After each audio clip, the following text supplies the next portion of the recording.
എല്ലാവർക്കും നമസ്കാരം. പുതിയൊരു വീഡിയോയിലേക്ക് സ്വാഗതം. നമുക്കെന്നറിയാം, നമ്മുടെ മാർക്കറ്റിൽ ഒരുപാട് ഫോണുകൾ ഇപ്പോൾ ഇറങ്ങുന്നുണ്ട് അല്ലേ. 5G ഫോൺ എന്ന് പറഞ്ഞിട്ടുള്ള ഒരു വമ്പൻ മാർക്കറ്റിംഗ് തന്നെ നടക്കുന്നുണ്ട്. അപ്പോൾ നമുക്ക് ഇന്നത്തെ വീഡിയോയിൽ നമുക്ക് ഇതൊക്കെ പരിശോധിച്ചിട്ട് നമ്മളിപ്പോൾ ഒരു ഫോൺ എടുക്കുകയാണെങ്കിൽ 4G ഫോണാണോ അതോ 5G ഫോണാണോ, അല്ലെങ്കിൽ നമ്മൾ മറ്റ് സ്പെക്കുകളിലേക്കൊക്കെ പോകണമെന്നൊക്കെ നോക്കിയിട്ട് നമുക്ക് ജസ്റ്റ് ഒന്ന് അവലോകനം ചെയ്യാം.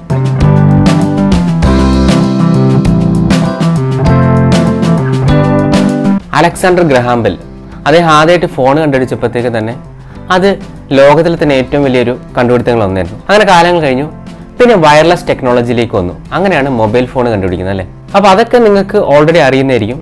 ഏതായാലും 1G എന്താണെന്നും 2G എന്താണെന്നും 3G എന്താണെന്നും 5G ആണെന്നും നമുക്ക് ജസ്റ്റ് ഒന്ന് പരിശോധിക്കാം. 1G ആ പേര് സൂചിപ്പിക്കുന്ന പോലെ തന്നെ 1G എന്ന് പറഞ്ഞു കഴിഞ്ഞാൽ ഫസ്റ്റ് ജനറേഷൻ അല്ലേ. 1979 ഫസ്റ്റ് ജനറേഷൻ ആദ്യമായിട്ട് ജപ്പാനിൽ വരുന്നത്. അങ്ങനെ 1984 ആകുമ്പോഴത്തേക്കും ജപ്പാനിലുടനീളം 1G നെറ്റ്വർക്ക് രൂപപ്പെട്ടു. ആ സമയത്ത് 1G നെറ്റ്വർക്കിൽ സാധാരണ വോയിസ് കോളുകൾ മാത്രമേ നമുക്ക് ചെയ്യാൻ പറ്റിയിരുന്നുള്ളൂ. നമ്മൾ ഇന്നത്തെ കാണുന്ന പോലെ ഇന്റർനെറ്റ് ബ്രൗസിങ്ങോ അല്ലെങ്കിൽ മെസ്സേജ് അയക്കാന്നൊക്കെ അതൊന്നും നടക്കുന്ന കാര്യമില്ലായിരുന്നു. 1G നെറ്റ്വർക്ക് നമ്മളെ ബേസിക് ആയിട്ടുള്ള കാര്യം ചെയ്യാൻ വേണ്ടി മാത്രമായിട്ടുള്ള 1G നെറ്റ്വർക്ക്. ആ സമയത്ത് വോയിസ് കോൾ ആയിരുന്നു ഏറ്റവും പ്രാധാന്യം. അതുകൊണ്ട് തന്നെ വോയിസ് കോൾ മാത്രം ചെയ്യാൻ പറ്റിയിരുന്നു. അതോടൊപ്പം തന്നെ ഫസ്റ്റ് SMS, നമുക്കറിയാം SMS ഷോർട്ട് മെസ്സേജ് സർവീസ് എന്നതിൻ്റെ ഷോർട്ട് ഫോമാണ് ഈ SMS അല്ലേ. ആദ്യത്തെ SMS എന്താണെന്ന് വെച്ച് കഴിഞ്ഞാൽ മെരി ക്രിസ്മസ് എന്ന് പറഞ്ഞിട്ടുള്ള SMS ആയിരുന്നു ലോകത്തിലെ തന്നെ ആദ്യമായിട്ട് അയച്ച SMS. അതുപോലെ തന്നെ ആദ്യമായിട്ട് വിളിച്ച കോളിൻ്റെ ക്വാളിറ്റി എന്ന് പറഞ്ഞു കഴിഞ്ഞാൽ വളരെ ഷോക്കായിരുന്നു എന്ന് പറയാം. വളരെ കുറഞ്ഞ ബാൻഡ്വിത്തിലുള്ള കപ്പാസിറ്റിയിലായിരുന്ന ആ നെറ്റ്വർക്ക് അതിൻ്റെ കോൾ ക്വാളിറ്റിയും അതുപോലെ തന്നെ മെസ്സേജിങ് കേപ്പബിലിറ്റി, ഈ രണ്ട് ഫീച്ചേഴ്സ് ആയിരുന്നു ആ സമയത്ത് ഇൻട്രൊഡ്യൂസ് ചെയ്യുന്നത്. ആ സമയത്ത് അത് വളരെ വലിയൊരു റെവല്യൂഷൻ തന്നെയാണെന്ന് പറയാം. അതുപോലെ തന്നെ ഇൻ്റർനെറ്റ് സ്പീഡിൻ്റെ കാര്യം പറയുകയാണെങ്കിൽ അത് അതിലും കഷ്ടമാണ്. നമുക്കറിയാം, പണ്ട് കാലത്ത് ഒരു മൊബൈൽ നെറ്റ്വർക്ക് കവറേജ് എന്ന് തന്നെ പറഞ്ഞാൽ വളരെ വിരളായിരുന്നു അല്ലേ. ഉയർന്ന ബിൽഡിങ്ങിന് മുകളിലോ അല്ലെങ്കിൽ ഉയർന്ന സ്ഥലത്തൊക്കെ പോയിട്ട് വേണം ഫോൺ വിളിക്കാൻ തന്നെ അല്ലേ. അങ്ങനെ 1G കാലഘട്ടം കഴിഞ്ഞു. പിന്നീട് വന്നതാണ് 2G മറ്റൊരു പേരിൽ അറിയപ്പെട്ടിരുന്നു. അതാണ് GSM, global system for mobile communication. ഇതാണ് GSMന്റെ ഫുൾ ഫോം. ഇത് 1991 ഇത് ലോഞ്ച് ചെയ്തത്. കോളും SMS പുറമെ MMS, അതായത് മൾട്ടിമീഡിയ സർവീസ്. നമുക്ക് പണ്ട് കാലത്തെ ഫോണിലൊക്കെ MMS എന്ന് പറഞ്ഞിട്ടുള്ള ഫീച്ചറും ഉണ്ടായിരുന്നു. നമുക്കൊക്കെ ശ്രദ്ധിച്ചാൽ അറിയാം, വളരെ ട്രെൻഡിങ് ആയിട്ടുള്ള ഒരു സംഭവമായിരുന്നു MMS എന്ന് പറഞ്ഞ ഫീച്ചർ. നെറ്റ്വർക്ക് പ്രൊവൈഡേഴ്സൊക്കെ ഒരുപാട് കൊട്ടി ആഘോഷിച്ച സംഭവമായിരുന്നു MMS. അതായത് SMS-നും കോളിനും പുറമെ നമുക്ക് ചിത്രങ്ങളോ അല്ലെങ്കിൽ ചെറിയ ഷോർട്ട് വീഡിയോസ് ഒക്കെ നമുക്ക് സെൻഡ് ചെയ്യാൻ പറ്റുമായിരുന്നു. അപ്പോൾ ഈ വീഡിയോ കാണുന്നവർ MMS ഫീച്ചർ യൂസ് ചെയ്തിട്ടുണ്ടെങ്കിൽ തീർച്ചയായിട്ടും താഴെ ഒന്ന് കമൻറ്റ് ചെയ്യുക. 2G നെറ്റ്വർക്കിൻ്റെ സ്പീഡ് 1G-നെ അപേക്ഷിച്ച് കുറച്ചും കൂടെ വേഗമായിരുന്നു. കാരണം 64 kbps എന്നായിരുന്നു 2G നെറ്റ്വർക്കിൻ്റെ സ്പീഡ്. വീണ്ടും മൊബൈൽ കമ്മ്യൂണിക്കേഷനിൽ ഡെവലപ്മെൻറ്റ്സ് വന്നു. അങ്ങനെയാണ് വീണ്ടും ജപ്പാനിൽ 3G ലോഞ്ച് ചെയ്യുന്നത്. 2001 ആദ്യമായിട്ട് 3G ലോഞ്ച് ആവുന്നത്. 2G-ൽ നിന്ന് 3G-യിലേക്കുള്ള കൺവേർഷൻ എന്ന് പറഞ്ഞാൽ അത് വളരെ വലിയൊരു കൺവേർഷൻ ആയിരുന്നു അല്ലേ. ചെറുപ്പകാലങ്ങളിൽ മൊബൈൽ ഫോണൊക്കെ യൂസ് ചെയ്തവർക്ക് അനുഭവപ്പെട്ടിട്ടുണ്ടാകും ഒരു MP3 സോങ് അല്ലേ, ഒരു 4 MB MP3 സോങ് 2G നെറ്റ്വർക്കിൽ ഡൗൺലോഡ് ചെയ്ത അനുഭവമൊക്കെ എനിക്കുണ്ട്. പണ്ട് വളരെ പോപ്പുലർ ആയിട്ടുള്ള ഒരു ബ്രൗസിംഗ് സോഫ്റ്റ്വെയർ ആയിരുന്നു ഒപ്പേറ. അപ്പോൾ അതിൽ ഡൗൺലോഡ് ചെയ്യുന്ന സമയത്ത് ഒരു MP3 സോങ് 4 MB ഡൗൺലോഡ് ചെയ്യണമെങ്കിൽ ഏകദേശം 1 മണിക്കൂർ അല്ലെങ്കിൽ 2 മണിക്കൂറൊക്കെ വെയിറ്റിംഗ് ഉണ്ടാവും അല്ലേ. ഇന്നത്തെ കാലത്ത് നമുക്കറിയാം, ഒരു 10 സെക്കൻഡിൽ അല്ലെങ്കിൽ വെറും 5 സെക്കൻഡിൽ ഒരു MP3 സോങ് ഡൗൺലോഡ് ചെയ്തെടുക്കാം അല്ലേ. 90% അല്ലെങ്കിൽ 98% ആകുമ്പോഴത്തേക്കും ഡൗൺലോഡ് ഫെയിൽ എന്ന് പറഞ്ഞൊരു മെസ്സേജ് കാണുമ്പോൾ തന്നെ ഇത്ര നേരം എടുത്ത കഷ്ടപ്പാട് വെറുതെ ആയല്ലോ എന്നുള്ള രീതിയിൽ അത്രയ്ക്ക് ഷോക്കായിരുന്നു ആ സമയത്തെ നെറ്റ്വർക്കിൻ്റെ അവസ്ഥ. ആ 2G നെറ്റ്വർക്കിൽ നിന്ന് 3G നെറ്റ്വർക്കിലേക്ക് മാറിയപ്പം അത് വലിയൊരു ചേഞ്ച് ആയിരുന്നു. കാരണം ഫാസ്റ്റർ ഡൗൺലോഡിംഗ് സ്പീഡ്, ഏകദേശം 2 Mbps എന്ന് പറഞ്ഞിട്ടുള്ള ഒരു നല്ല ഡൗൺലോഡിംഗ് സ്പീഡിലേക്ക് 3G കൺവേർഷൻ മാറി. അതോടൊപ്പം തന്നെ ഇന്റർനാഷണൽ റോമിംഗ് സർവീസസ് ഒക്കെ 3G-നൊപ്പം നെറ്റ്വർക്ക് പ്രൊവൈഡേഴ്സ് മാർക്കറ്റ് ചെയ്തിരുന്നു. 3G-ന്റെ ഏറ്റവും വലിയ ഫീച്ചറായിരുന്നു വീഡിയോ കോളിംഗ്. നമുക്കറിയാം, ഡ്യുവൽ ക്യാമറകൾ ഫോണിൽ വരുന്നത്, അതായത് നമുക്കറിയാം സെൽഫി ക്യാമറകൾ ഫോണിൽ വരാനുള്ള പ്രധാന കാരണം 3G നെറ്റ്വർക്കിൻ്റെ കടന്നുവരുവാണെന്ന് പറയാം. വീഡിയോ കോളിംഗ് എന്ന് പറഞ്ഞിട്ടുള്ള ഫീച്ചർ പല നെറ്റ്വർക്ക് പ്രൊവൈഡേഴ്സും തന്നു. അങ്ങനെ ഫോണിൽ ഇറങ്ങുന്ന സമയത്ത് തന്നെ 3G അതോടൊപ്പം തന്നെ ഫ്രണ്ട് ക്യാമറ 3G, പക്ഷേ എന്നാലും നെറ്റ്വർക്ക് അത്ര സ്റ്റേബിൾ അല്ലാത്തതുകൊണ്ട് തന്നെ ഒരുപാട് പ്രശ്നങ്ങളും 3G സൃഷ്ടിച്ചിരുന്നു. അങ്ങനെ വീണ്ടും കാലങ്ങൾ കഴിഞ്ഞു. പിന്നീടാണ് നമ്മളിപ്പോൾ ലേറ്റസ്റ്റ് സ്റ്റേജിൽ എത്തിയിരിക്കുന്ന ലോകത്തിലെ തന്നെ ഏറ്റവും വിപ്ലവം സൃഷ്ടിച്ച, അല്ലെങ്കിൽ നമ്മുടെ അംബാനിയുടെ ജിയോ ഒക്കെ വളരെ പോപ്പുലർ ആകാൻ കാരണമായിട്ടുള്ള 4G അല്ലേ. 4G 2009 തന്നെ സ്വീഡനിലും അതുപോലെ തന്നെ നോർവേയിലും ലോഞ്ച് ചെയ്തിരുന്നു. എന്നാൽ അത് വേൾഡ് വൈഡും അതുപോലെ തന്നെ ഇന്ത്യയിലൊക്കെ വളരെ പോപ്പുലർ ആയിട്ട് ജിയോ അല്ലെങ്കിൽ ഭാരതി എയർടെൽ എന്ന് പറഞ്ഞിട്ടുള്ള കമ്പനികളൊക്കെ വളരെ ചീപ്പ് റേറ്റിൽ ഇൻ്റർനെറ്റ് കൊടുക്കാൻ തുടങ്ങിയത് മുതലാണെന്ന് നിങ്ങൾക്കറിയാം അല്ലേ. അപ്പോൾ 4G നെറ്റ്വർക്ക് അല്ലെങ്കിൽ long term evolution 4G LTE full form അതാണ്. ഹൈ ക്വാളിറ്റി വീഡിയോ സ്ട്രീമിങ്ങും അതുപോലെ തന്നെ 1 GB per second 1 GB per second അതായിരുന്നു അതിൻ്റെ മാക്സിമം അച്ചീവ് സ്പീഡ് അന്ന് അവകാശപ്പെട്ടിരുന്നത്. ഇതിൻ്റെ 4Gയുടെ ഏറ്റവും വലിയ പ്രത്യേകതയായിരുന്നു ലോ ലേറ്റൻസി. ഫോർ എക്സാമ്പിൾ നമ്മൾ ഗൂഗിളിൽ ഒരു കീവേഡ് സെർച്ച് ചെയ്യുന്നു, what is the weather today. ഒരു 2G നെറ്റ്വർക്കിനെ സംബന്ധിച്ചിടത്തോളം നമ്മൾ ഇൻപുട്ട് ചെയ്ത വേർഡ് നേരെ ഗൂഗിൾ സെർവറിലേക്ക് എത്തിച്ചേരാൻ തന്നെ നമ്മുടെ മൊബൈൽ ഫോണിൽ നിന്ന് നമ്മുടെ നെറ്റ്വർക്ക് പ്രൊവൈഡറിൻ്റെ ടവറിലേക്ക് സിഗ്നലുകൾ ചെന്ന് ആ സിഗ്നലിൽ സെർവറിലേക്ക് പോയി ആ സെർവറിൽ നിന്നുള്ള റിസൾട്ട് നമ്മുടെ ഫോണിലേക്ക് തിരിച്ചെത്തുമ്പോഴേക്കും ഒരുപാട് ഡിലേ ഉണ്ടാവും അല്ലേ. എന്നാൽ 4G നെറ്റ്വർക്കിൽ 10 മുതൽ 30 മില്ലി സെക്കൻഡ് മാത്രമാണ് ഈ ലേറ്റൻസി ഡിലേ. അപ്പം എത്രത്തോളം ഫാസ്റ്റാണ് 4G നെറ്റ്വർക്ക് എന്ന് നമുക്ക്. പിന്നീടാണ് 5G റോൾ ഔട്ട് ചെയ്യുന്നത്.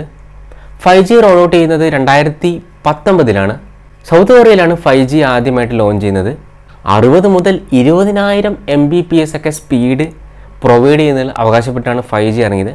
നമുക്കറിയാം ഇന്ത്യയിൽ അല്ലെങ്കിൽ കേരളത്തിലൊക്കെ ഇപ്പം അൺലിമിറ്റഡ് 5G ഒക്കെ ജിയോയും അതുപോലെ എയർടെലൊക്കെ പ്രൊവൈഡ് ചെയ്യുന്നുണ്ടല്ലേ.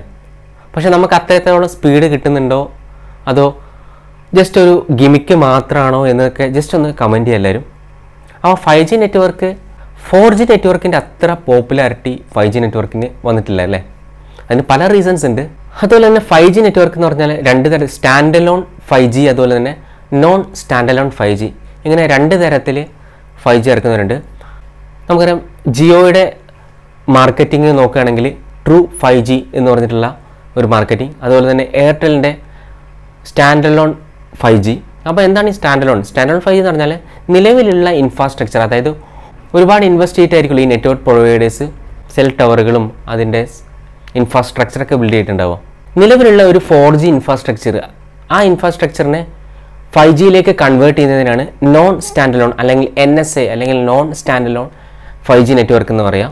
അതുപോലെ തന്നെ സ്റ്റാൻഡ് അലോൺ എന്ന് പറഞ്ഞിട്ടുള്ള 5G നെറ്റ്വർക്ക് എന്ന് പറഞ്ഞാൽ നമ്മൾ പുതുതായിട്ട് അല്ലെങ്കിൽ 5Gക്ക് വേണ്ടി തന്നെ സ്പെസിഫിക് ആയിട്ടുള്ള എക്യുപ്മെൻറ്റ്സ് ഒക്കെ ഉപയോഗിച്ചിട്ട് 5G സ്പെസിഫൈഡ് ആയിട്ടുള്ള നെറ്റ്വർക്ക് പ്രൊവൈഡ് ചെയ്യുന്നതിനാണ് സ്റ്റാൻഡ് അലോൺ 5G എന്ന് പറയാം. 4G പോലെ 5G അത്ര പോപ്പുലർക്ക് ഒരുപാട് റീസൺസ് ഉണ്ട്. ഹുവാവേ എന്ന ചൈനീസ് കമ്പനിയാണ് ആദ്യമായിട്ട് 5G എക്യുപ്മെൻറ്റ്സ് പ്രൊവൈഡ് ചെയ്യാൻ വേണ്ടിയിട്ട് ഒരുപാട് കോൺട്രാക്റ്റുകളൊക്കെ എടുത്തത്. പക്ഷേ US-ഉം ചൈനീസ് കമ്പനികളും തമ്മിലുള്ള കോമ്പറ്റീഷനൊക്കെ നമുക്കറിയാം അല്ലേ. US അവരുടെ സെക്യൂരിറ്റി റീസണിൻ്റെ കാരണം പറഞ്ഞിട്ട് 5G ഇൻഫ്രാസ്ട്രക്ചർ ഹുവാവേ കോൺട്രാക്റ്റ് കൊടുത്തതൊക്കെ ക്യാൻസൽ ചെയ്തിരുന്നു. അത് വാർത്തകളിലൊക്കെ നിങ്ങൾ കണ്ടിരുന്നു. അപ്പം ഇതോടനുബന്ധിച്ച് നിരവധി രാജ്യങ്ങളും ഈ സെക്യൂരിറ്റി റീസൺ പേടിച്ചിട്ട് UK-യും ഹുവാവേയുടെ 5G നെറ്റ്വർക്കിൽ നിന്ന് ബാൻ ചെയ്തിട്ടുണ്ട്. നോക്കിയ അതുപോലെ തന്നെ എറിക്സൺ പോലുള്ള കമ്പനികളാണ് മിക്കവാറും UK അല്ലെങ്കിൽ US പോലുള്ള കൺട്രീസിലൊക്കെ 5G നെറ്റ്വർക്ക് പ്രൊവൈഡ് ചെയ്യുന്നത്. 5G നെറ്റ്വർക്കിൽ തന്നെ ഒരുപാട് ബാൻഡുകളുണ്ട്. ബാൻഡിനെ പറ്റിയും അതിനെപ്പറ്റിയൊക്കെ പിന്നീട് വിശദീകരിക്കാം.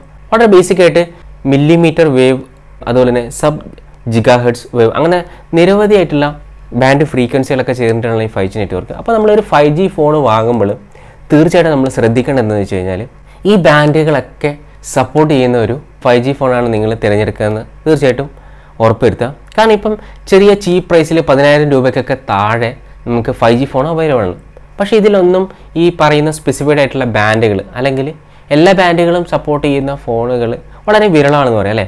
ഹൈ എൻഡ് ഫോൺസുകളിലൊക്കെ ആയിരിക്കും 5G ഫുൾ ബാൻഡൊക്കെ സപ്പോർട്ട് ചെയ്യുക. അതുപോലെ തന്നെ നമ്മുടെ ലോക്കൽ ഏരിയയിൽ ഇപ്പോഴും 4G നെറ്റ്വർക്ക് തന്നെ വളരെ കൃത്യമായിട്ട് കിട്ടാത്ത ഒരുപാട് പ്രദേശങ്ങളുണ്ടല്ലേ. അപ്പോൾ നമ്മൾ ആ പ്രദേശങ്ങളിലൊക്കെ ഒരു 5G ഫോണ് നമ്മൾ വെറുതെ വാങ്ങിക്കഴിഞ്ഞിട്ട് എന്തെങ്കിലും ഉപകാരം ഉണ്ടോയെന്ന് തീർച്ചയായിട്ടും നിങ്ങളൊന്ന് കമൻറ്റ് ചെയ്യുക.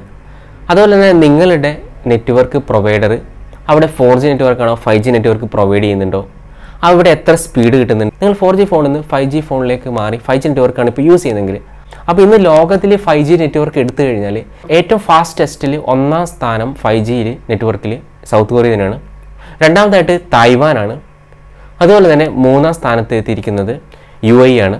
അപ്പം ഈ 3 കൺട്രീസാണ് ഇപ്പോൾ ഫാസ്റ്റസ്റ്റ് 5G നെറ്റ്വർക്ക്. അമേരിക്ക പോലുള്ള രാജ്യങ്ങൾ പോലും ഇപ്പോഴും 5G നെറ്റ്വർക്കിൽ ഒരുപാട് പ്രോബ്ലംസ് ഉണ്ട്. അതുപോലെ കൂടുതൽ ആൾക്കാർ 4G നെറ്റ്വർക്ക്. 5G ഒരു പുതിയ ടെക്നോളജിയാണ്. പുതിയ ടെക്നോളജി എന്ന് പറയാൻ പറ്റില്ല. 2019 ഇറങ്ങിയപ്പോലും ഒരു പുതിയ ടെക്നോളജി വന്നു കഴിഞ്ഞാൽ തീർച്ചയായിട്ടും അത് ഒപ്റ്റിമൈസ് ചെയ്യാൻ ഒരുപാട് സമയം എടുക്കും അല്ലേ. ഒരു ഫോൺ ഉപയോഗിക്കുമ്പോൾ നമുക്കറിയാം പണ്ടത്തെ 4G ഫോണ് നമുക്കറിയാം പണ്ട് കാലത്ത് ഫോണൊക്കെ യൂസ് ചെയ്യുന്ന സമയത്ത് നമ്മൾ ആവശ്യമുള്ളപ്പോൾ മാത്രമായിരുന്നു ഡാറ്റ ഓൺ ചെയ്തിരുന്നത് അല്ലേ. എന്നാൽ ഇന്നത്തെ കാലത്തോ ഫുൾ ടൈം ഡാറ്റ ഓണാണ്. പക്ഷേ ഫോൺ അതനുസരിച്ച് ഒപ്റ്റിമൈസ് ചെയ്തിട്ട് നമ്മുടെ പവർ ഡ്രോ അല്ലെങ്കിൽ ബാറ്ററി അതനുസരിച്ച് ഒപ്റ്റിമൈസ് ചെയ്ത് അഡ്ജസ്റ്റ് ചെയ്യുന്നുണ്ടല്ലേ നമ്മുടെ സോഫ്റ്റ്വെയറിന്. അതേപോലെ തന്നെ ഇപ്പം നിലവിൽ 5G നെറ്റ്വർക്ക് ഓൺ ചെയ്ത് കഴിഞ്ഞാൽ അതിൻ്റെ പവർ കൺസപ്ഷൻ വളരെ കൂടുതലാണ്. കാരണം 5G നെറ്റ്വർക്ക് സിഗ്നൽ ക്യാപ്ചർ ചെയ്യാൻ വേണ്ടിയിട്ട് വളരെയധികം പവർ ഒരു മൊബൈൽ ഡിവൈസിന് അല്ലെങ്കിൽ ഒരു സ്മാർട്ട് ഫോണിന് വേണ്ടി വരും അല്ലേ. അതുകൊണ്ട് മിക്കവാറും ആൾക്കാരൊക്കെ ചെയ്യുക 5G എന്നുള്ള ഫീച്ചർ തന്നെ ഓഫ് ചെയ്തിട്ടിട്ട് കുറച്ചും കൂടെ കൂടുതൽ 4G സാധാരണ യൂസിന് 4G നെറ്റ്വർക്ക് ധാരാളം തന്നെയാണ്. ഒരു വീഡിയോ കാണാനായാലോ അല്ലെങ്കിൽ ഒരു വീഡിയോ കോളിനായാലും 4G നെറ്റ്വർക്ക് വളരെ ധാരാളമാണ്. അതുപോലെ തന്നെ ഒരു ഫോൺ ബജറ്റ് റേഞ്ചിൽ 4G ഫോണും അതുപോലെ തന്നെ 5G ഫോൺ എടുത്തു കഴിഞ്ഞാൽ നമ്മൾ 4G അതിൻ്റെ നെറ്റ്വർക്ക് സ്പീഡിൻ്റെ കമ്പാരിസൺ ചെയ്ത് കഴിഞ്ഞാൽ 4G മോഡം ഓൾറെഡി അതിൻ്റെ ഡെവലപ്ഡ് സ്റ്റേജിലാണ്. അതുകൊണ്ട് തന്നെ അതിൻ്റെ നെറ്റ്വർക്ക് സ്പീഡ് ഒപ്റ്റിമൈസ്ഡ് ആണ്. ബജറ്റ് റേഞ്ചിൽ കിട്ടുന്ന ഒരു 5G ഫോണിന് എന്തായാലും വെൽ ഒപ്റ്റിമൈസ്ഡ് ആയിട്ടുള്ള ഒരു 5G മോഡം ആയിരിക്കില്ല അല്ലേ ഇതിന്. മിക്കവാറും മീഡിയ ടെക്കിൻ്റെ ഒരു പ്രോസസ്സറോ അല്ലെങ്കിൽ സ്നാപ്ഡ്രാഗൺ തന്നെ ക്വാൾകോം സ്നാപ്ഡ്രാഗൺ തന്നെ ഏറ്റവും കുറഞ്ഞ ഒരു ബജറ്റ് ലെവലുള്ള ഒരു പ്രോസസ്സറായിരിക്കും നമുക്ക് ആ സ്മാർട്ട് ഫോണിൽ കിട്ടുക. അപ്പോൾ അതിൻ്റെ നെറ്റ്വർക്ക് സ്പീഡ് അതനുസരിച്ച് തന്നെ. എന്നാൽ ആ പ്രൈസിൽ നമ്മളൊരു 4G ഫോൺ എടുത്തു കഴിഞ്ഞാൽ തീർച്ചയായിട്ടും കുറച്ചും കൂടി അഡ്വാൻസ്ഡ് ആയിട്ടുള്ള ഒരു 4G ചിപ്സെറ്റും അതുപോലെ തന്നെ നല്ലൊരു പ്രോസസ്സർ നമുക്ക് ആ ബജറ്റ് റേഞ്ചിൽ വാങ്ങുന്നുണ്ട്. നമുക്കപ്പോൾ ഒരു ബജറ്റ് റേഞ്ചിൽ നല്ലൊരു സ്മാർട്ട് ഫോൺ എക്സ്പീരിയൻസ് ആണ് വേണ്ടെങ്കിൽ തീർച്ചയായിട്ടും ഒരു ബജറ്റ് റേഞ്ചിൽ 4G ഫോണിൽ നമ്മൾ പോകുന്നതായിരിക്കും നല്ലത്. കാരണം ബെറ്റർ ഡിസ്പ്ലേ, ബെറ്റർ ബാറ്ററി അല്ലെങ്കിൽ ബെറ്റർ അതർ സ്പെക്സ് ഒക്കെ കൂടുതൽ കിട്ടുക ഒരു 4G ഫോൺ ബിലോ 10,000 ആണെങ്കിൽ നമുക്ക് കിട്ടും. എന്നാലേ ഒരു 5G ഫോൺ നമുക്ക് സ്പെസിഫിക് ആയിട്ട് വേണം 5G ടെസ്റ്റ് ചെയ്യാൻ. നിങ്ങളുടെ ഏരിയ നല്ല 5G കവറേജ് ഉണ്ട്. അപ്പോൾ 5G ഒന്ന് എക്സ്പീരിയൻസ് ചെയ്യുന്നുണ്ടെങ്കിൽ തീർച്ചയായിട്ടും ബജറ്റ് റേഞ്ചിൽ പോകാം. പക്ഷേ എൻ്റെ ഒരു റെക്കമെൻഡേഷൻ എന്ന് പറഞ്ഞാൽ തീർച്ചയായിട്ടും കുറച്ച് കൂടിയ ഒരു മിഡ് ലെവൽ റേഞ്ചിലേക്കുള്ള ഒരു ആൻഡ്രോയിഡ് സ്മാർട്ട് ഫോൺ ആണെങ്കിലാണ് ഞാൻ പറയുന്നത് നിങ്ങൾ കുറച്ചും കൂടി ഉയർന്ന രീതിയിൽ കുറച്ചും കൂടെ ബജറ്റ് റേഞ്ചിന് എബോവ് ആയിട്ടുള്ള 5G ഫോൺ എടുക്കുന്നതായിരിക്കും നല്ലത്. കാരണം നിങ്ങൾ ഒരുപാട് കോംപ്രമൈസ് ചെയ്യേണ്ടി വരും ബാക്കിയുള്ള സെഗ്മെൻറ്റിൽ. ഡിസ്പ്ലേ വളരെ മോശം, ചിലപ്പോൾ ഒരു HD+ ഡിസ്പ്ലേ, ഒരു AMOLED ഡിസ്പ്ലേ ഒക്കെ കിട്ടേണ്ട സ്ഥലത്ത് തീർച്ചയായിട്ടും വളരെ ചീപ്പായിട്ടുള്ള IPS ഡിസ്പ്ലേയോ അല്ലെങ്കിൽ അത്തരത്തിലുള്ള കോംപ്രമൈസുകളൊക്കെ ചെയ്യേണ്ടി വരും.